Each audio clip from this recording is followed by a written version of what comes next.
स्वागत है। और इस वक्त जो बड़ी खबर लगातार आपको बता रहे हैं, गुजरात को नया मुख्यमंत्री मिल गया है। भूपेंद्र पटेल जो नए मुख्यमंत्री बने हैं गुजरात के, कमान उनके हाथों में आई है। और अब देखना होगा कि आने वाले समय में कितनी चुनौतियां जो बीजेपी के सामने हैं उनको वो पूरा कर पाते हैं। क्योंकि अगर 2007-17 इनकी बात करें तो पहले जो आंकड़ा सीटों का 100 से ऊपर था बीजेपी का, वो लास्ट चुनाव में 100 से नीचे आ गया। अब ऐसे में ये आने वाले चुनाव में आंकड़ा एक बार फिर से ऊपर जाए 100 से, यही प्रधानमंत्री मोदी भी चाहते हैं, अमित शाह भी चाहते हैं और उसके लिए ही ये रणनीति बनाई गई। क्योंकि विजय रूपाणी जो कि कहा जाता है कि वो न्यूट्रल नेता रहे और पाटीदार का जिस तरह से संघर्ष हुआ आरक्षण को लेकर, उन्होंने विरोध किया और अभी फिलहाल पाटीदार समाज जो है वो खुश भी जताया नहीं जा रहा था, वो खुश नहीं था बीजेपी से, ऐसा बताया जा रहा था। तो अब ऐसे में ये माना गया कि इस वक्त ज़रूरी ये है कि अब सीएम को बदला जाए और हुआ यही। क्योंकि और भी कई कारण रहे, कई जो वजह थी, कई नेता विधायक जो है वो खुश नहीं थे उनके काम से या उनकी वजह से, तो इनकी शिकायतें भी ऊपर तक गई, तमाम वो कारण रहे। और उसके बाद अब विजय रूपाणी को जब हटा दिया गया, उन्होंने जब अपना इस्तीफा दे दिया, तो उसके बाद नाम पे संशय कि आखिर कौन होंगे। और हमारे साथ संवाददाता गार्गी जुड़ गई हैं। गार्गी, भूपेंद्र पटेल नए मुख्यमंत्री बन गए हैं, लेकिन इन सब में अगर हम भूपेंद्र यादव की भूमिका देखें तो किस तरह रही? क्योंकि जब विजय रूपाणी ने इस्तीफा दिया तब भी वो मौजूद और आज भी वो मौजूद। हाँ जी, ये यादव जी काफी समय से गुजरात के इंचार्ज रहे हैं और काफी समय से ये था ही कि गुजरात को नए मुख्यमंत्री मिलने वाले हैं, लेकिन वो कौन होगा उसके लिए काफी इन लोगों ने सोचा। और जो भी यादव जी यहाँ पे थे और फिर रत्ना सिंह जी को भी यहाँ का इंचार्ज बनाया था स्टेट का, तो वो पूरे गुजरात की उन लोगों ने पूरे गुजरात में उन लोगों ने यात्रा की और फिर तब सोचा कि कोई भी जो भी होगा वो पाटीदार होगा या पाटीदार कम्युनिटी पे इन्फ्लुएंस करे, ऐसा लीडर होगा। तो इसीलिए ये नाम तय किया गया है। और भूपेंद्र पटेल जो है वो पाटीदार है, नॉन कंट्रोवर्शियल लीडर है और वो आनंदीबेन पटेल के ग्रुप के हैं।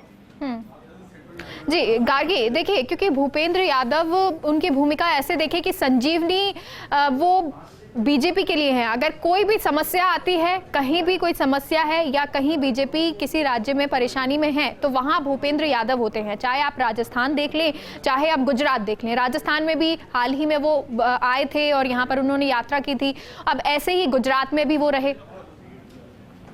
हाँ जी, वही उनका रोल यहाँ पे भी रहा है, क्योंकि इंटरनल डिस्ट्रिक्ट काफी बढ़ गए थे। इवन कोरोना के पीरियड में यहाँ पे बहुत सारे इंटरनल इश्यूज हो गए थे, ग्रुपिज्म बढ़ गया था, कास्ट पॉलिटिक्स काफी ज्यादा बढ़ गया था। और पिछले 1 साल से काफी सारे कम्युनिटीज खुद ही डिक्लेयर कर रहे थे कि हमारी कम्युनिटी का ये होगा। तो बीजेपी को उनके साइड में इश्यूज दिखाई दे रहे थे कि क्योंकि डिफिकल्टी ये है कि 2020 में यहाँ पे इलेक्शन है, तो उसको कैसे जीता जाए, ये सारे डिफरेंसेस को बाहर करके, तो वो सब उन्होंने यहाँ पे रह के ये तय किया है। जी, और गार्गी, क्योंकि प्रधानमंत्री नरेंद्र मोदी हों, अमित शाह हों, उनके बहुत करीबी कहा जाता है भूपेंद्र यादव को, तो जाहिर सी बात है जब विजय रूपाणी ने इस्तीफा दिया होगा उसके बाद शायद उन तीनों की चर्चा हुई होगी या मोदी से उनकी चर्चा हुई होगी भूपेंद्र यादव की, और तब उन्होंने ये नाम सुझाया हो, इस पर चर्चा हुई हो।